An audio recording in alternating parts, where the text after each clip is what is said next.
Hey Wanaskonga, karibu kwenye Teacher Challenge.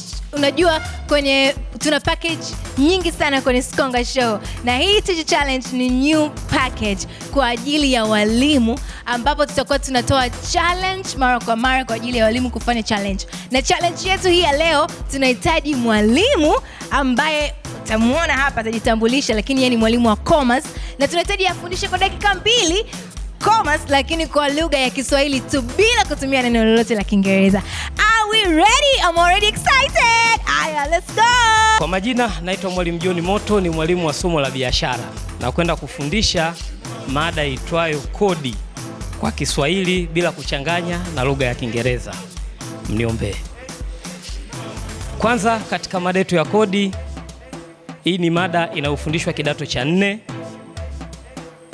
ambayo inahusiana na masuala mazima ya kodi. Katika hili eneo tutaenda kujifunza maana ya kodi. Pamoja na kujifunza maana ya kodi, tutajifunza kanuni mbalimbali zinazotumika katika kukata kodi. Lakini pia tutajifunza aina mbalimbali za kodi. Nikianza katika eneo la kwanza la aina za kodi. Nikianza na eneo la kwanza la nini maana ya kodi. Tunaposema kodi ni tozo lazima kwa mwananchi au kwa asiye mwananchi, ili mradi anaishi kwenye nchi husika. Hiyo ndiyo maana halisi ya kodi. Ni kitu ambacho ni cha lazima, sio hiari.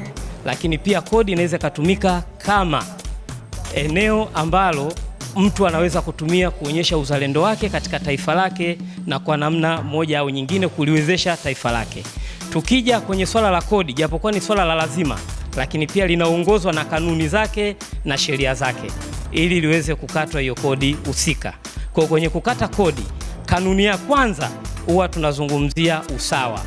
Kodi yoyote inayokatwa kwa mwananchi au kwa asiye mwananchi ni lazima iwe sawa kwa wote.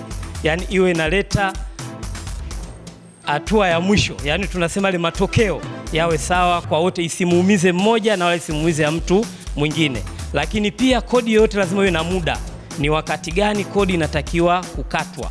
Kwa mfano, mtu anayepokea mshahara, pale anapopata mshahara ndio muda sahihi ambao anapaswa kukatwa kodi yake husika. Lakini kodi vile vile ambavyo tunasema ili iweze kukatwa na ilete tija kwa namna moja au nyingine, ni lazima isiwe na gharama. Tunazungumzia zile gharama zake, yaani gharama tunazotumika katika kukata kodi isiwe zaidi ya kodi yenyewe ambayo unaenda kuikata. Hizo ni baadhi tu ya kanuni ambazo tunaweza tukazitumia kwenye kukata kodi. Lakini pia katika hizi kodi tuna aina mbalimbali za kodi, lakini aina kuu za kodi ziko 2. Tuna kodi ya moja kwa moja na kuna kodi isiyo ya moja kwa moja. Kodi ya moja kwa moja ni kodi ambayo inakatwa moja kwa moja kwenye kipato cha mtu. Yaani kile kipato chako, kwa mfano mtu anayepokea mshahara, mfano unafanya biashara fulani ukapata faida, kile ni kipato kwako wewe, itakatwa pia kodi. Hiyo ni kodi ya moja kwa moja. Lakini pia tuna kodi ambayo sio ya moja kwa moja.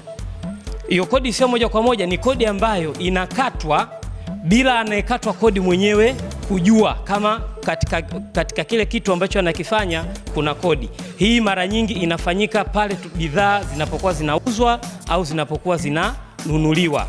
Hapo ndipo kodi inapokuwa inakatwa. Mfano wa kodi isiyo ya moja kwa moja, tunazungumzia kodi ya zuio kwa upande wa kodi ya thamani kwa bidhaa, ambao kifupi chake tunaita VAT.